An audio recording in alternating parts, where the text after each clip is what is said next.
कहा जाता है कि जब ब्रह्मा ने इस सृष्टि की रचना की, तब उन्होंने केवल स्थूल शरीर ही नहीं रचे, बल्कि चेतना का एक ऐसा बीज भी बोया जो मनुष्य को देवत्व तक ले जा सकता है। वह बीज है कुंडलिनी, एक रहस्यमयी शक्ति जो हमारे भीतर सुप्त अवस्था में विराजमान है, जिसे केवल जागरूकता, ध्यान और साधना के माध्यम से जागृत किया जा सकता है। कुंडलिनी कोई काल्पनिक शक्ति नहीं है, यह हमारे ही भीतर विद्यमान एक दिव्य ऊर्जा है, जिसे हमारे ऋषि मुनियों ने सहस्त्रों वर्षों पूर्व अनुभव किया था। जब कोई साधक गंभीर साधना के माध्यम से अपने भीतर उतरता है, तब उसे नाभि के पास एक सर्पाकार शक्ति अनुभूत होती है, जिसे कुंडलिनी कहा गया है। पुराणों में इसे शिव और शक्ति का मिलन बिंदु कहा गया है। शक्ति नीचे मूलाधार में है और शिव ऊपर सहस्त्रार में। जब साधक इस ऊर्जा को जागृत करता है, तब यह शक्ति ऊपर की ओर चढ़ती है और अंततः शिव से एकाकार होती है। यह यात्रा कोई साधारण प्रक्रिया नहीं है, यह ध्यान, तपस्या और स्वयं को पूर्ण रूप से समर्पण की मांग करती है। कुंडलिनी 7 चक्रों से होकर गुजरती है। हर चक्र पर एक नई अनुभूति, एक नई परीक्षा, एक नई जागरूकता मिलती है। पहला चक्र है मूलाधार, जो हमारे अस्तित्व का मूल आधार है। यह पृथ्वी तत्व से जुड़ा है और हमारी सुरक्षा तथा अस्तित्व की भावना को संचालित करता है।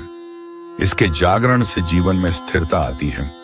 फिर आता है स्वादिष्ठान चक्र, जो जल तत्व से जुड़ा होता है।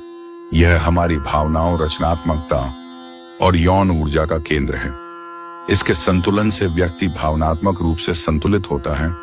तीसरा चक्र है मणिपुर, यह अग्नि तत्व का प्रतिनिधित्व करता है। यहीं से आत्मविश्वास, इच्छा शक्ति और निर्णय क्षमता उत्पन्न होती है। इसका जागरण व्यक्ति को कर्मशील और आत्मविश्वासी बनाता है। इसके ऊपर है अनाहत चक्र, जो वायु तत्व से जुड़ा है। यह हृदय में स्थित होता है और प्रेम, करुणा और आत्मीयता का स्रोत है। जब यह चक्र खुलता है तो व्यक्ति बिना शर्त प्रेम करना सीखता है और संसार को अपने ही अंश के रूप में देखने लगता है। पांचवां चक्र है विशुद्ध, जो आकाश तत्व से संबंधित है। यह गले में स्थित होता है और अभिव्यक्ति, संप्रेषण और आत्मज्ञान का केंद्र है।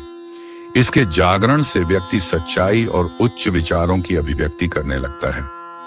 छठा चक्र है आज्ञा चक्र, जो दोनों भौहों के बीच स्थित होता है। इसे तीसरी आंख भी कहा जाता है। इसका जागरण व्यक्ति को अंतर्ज्ञान, विवेक और दिव्य दृष्टि प्रदान करता है।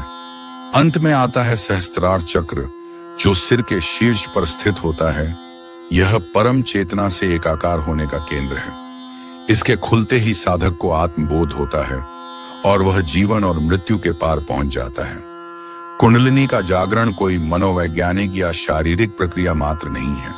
यह एक पूर्ण आध्यात्मिक यात्रा है, जहां साधक को अपने भीतर की परछाइयों से लड़ना पड़ता है, वासनाओं को साधना पड़ता है और मन को जीतना होता है। तंत्र में कुंडलिनी को जागृत करने की कई विधियां हैं, जिनमें मंत्र, साधना, यंत्र, ध्यान और प्राणायाम शामिल हैं। परंतु बिना गुरु के मार्गदर्शन के यह साधना अत्यंत जोखिम भरी हो सकती है।